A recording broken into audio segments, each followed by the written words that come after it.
We're talking about it. We're Matt Diazable, and we are talking about the newest Marilyn Manson album called One Assassination Under God, Chapter 1. Now, I feel like Marilyn Manson, this group, this band, this guy, does not need much of an introduction, but if you've never heard about them, they are an industrial rock band that's based out of Ohio.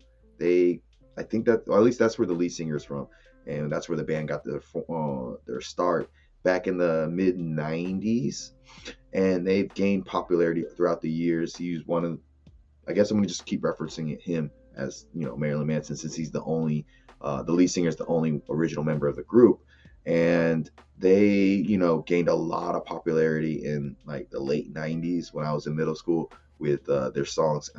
It was Antichrist Superstar and The Beautiful People, and all these very like shock rocking style of music. And that was like the heyday. People were going crazy. Parents didn't like their music. It was wild. And then over time, Marilyn Manson's, I guess you could say, star power kind of dwindled over time, but it's kind of making its comeback in a way, especially with all the current things going on in the lead singer's personal life, dealing with court cases and stuff.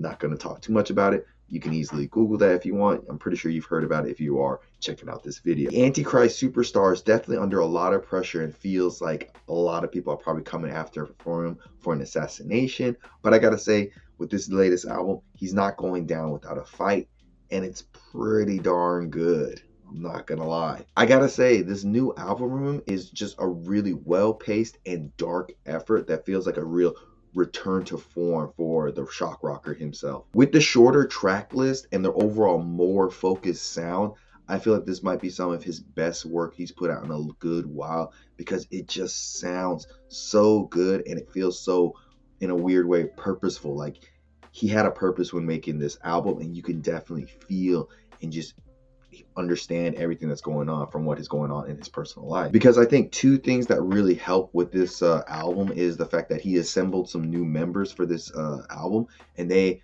sound so good. They've executed his vision very well, while also the lyrics written here, some really top-notch writing from him. Like on the song One Assassination Under God, he says the line, everyone showed up for the execution but wouldn't show their faces.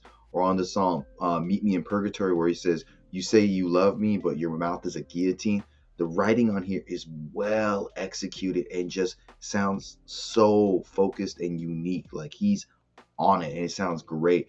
And also combined with his typical like slow singing style that he's known for, it sounds really, really great. Like one of the strongest features on this album. So I want to play a clip of One Assassination for you, so you can get a sense of the lyrics and just the way he's singing here. That sounds really good.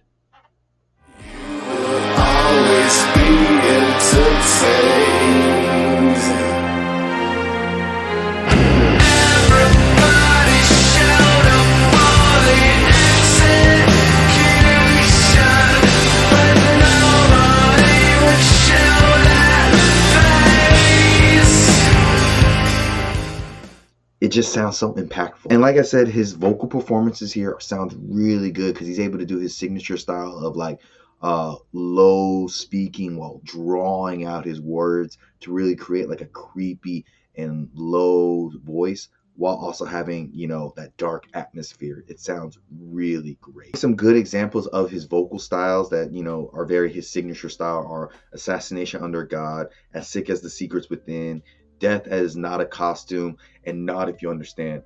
These are some prime examples of his typical singing style, and it just sounds wonderful. And like I said, another thing that was really good about this new record is the band he's assembled here.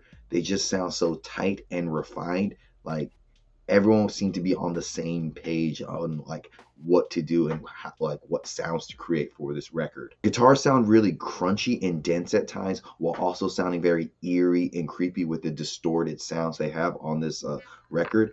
It has a very, very like 90s grunge industrial vibe to it at times. And I think the riffs sound really great on One Assassination Under God, Sacrilegious, and Meet Me in Purgatory.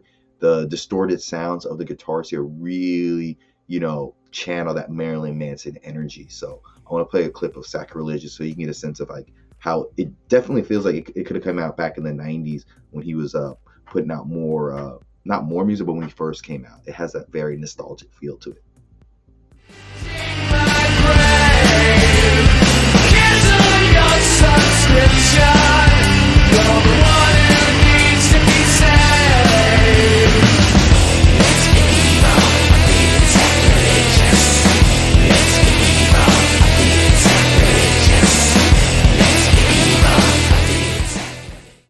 Sounds really great. And I like they try to add some variation on here, like on the song Sacrifice of the Mass. They add some acoustic guitars to, you know, flesh the album out a little bit more. Probably one of the most prominent and very noticeable things about this band is the bass playing here. It has a very deep and like buzzing sound to it that just, you know, has a bold feel to it. And it sounds really good on the songs No Funeral Without Applause, Not If You Understand. But I think the best way it comes in is on the song Raise the Red Flag. It just sounds dense on that track. So I'll play a clip for you right now. The drug deals you made with God, a last meal, then your crucifixion. If you're not paranoid, it's probably too late. I don't give a fuck if you say you're sorry. Sounds so thick. I feel like the bass on this album has a very old rock and roll vibe to it. And so, you know, mixed with that old Marilyn Manson style, the bass playing here, you get a very nostalgic feeling album. Drumming on this album is pretty simple and kind of stripped down in terms of sound. It's not doing anything too flashy in terms of like drum fills or heaviness. It's just keeping the pace along very nicely. And at times, like on Sacrilegious, it can be a bit bland. However, most of the songs do have a bit of a slow and dark feel to it, so the drums kind of do match. And I say a good representation that is on the song Raise the Red Flag. The slow energy with the drums and everything sound pretty darn good. The production on this album has a very dark and like sinister feel just draped all over it. And I think he does a good job of balancing out his old sound while, you know, pushing his sound a little bit further. So it appeases everyone. Like, old fans are going to be happy. New fans who just discovered are going to be pleased. And there were never really any issues with the production. Everything was mixed and mastered pretty well, and it just sounds like a very well-made album, as it should be, since, you know, they are so far into their career making music. They shouldn't be putting out music that sounds bad. Overall, you know, I've listened to some hits from Marilyn Manson over the years. I'm starting to listen to more of his music because of my channel. I did a review of his album, The High End of Low, and between that album and this album, those are like this album and that album are the only two albums I fully listened to. And I gotta say, he's definitely tightening his stuff up. He's coming in harder. He's not playing around, and just, maybe I need to go back and still listen to his other stuff, but so far this is probably one of his best and well-written albums in a good while, and I'm thoroughly impressed by it. Like, it's got some bangers on here, and I've been listening to a lot of these songs on repeat for a while. So I would say this latest album from Marilyn Manson is a good and solid 8.5 out of 10. Links down below. Tell me what you think about this album, and like always, guys, and give me some recommendations, especially Marilyn Manson recommendations. Tell me what albums I should check out from him. I will see you in the pig. Good things about you. Cool little world. Good things about you.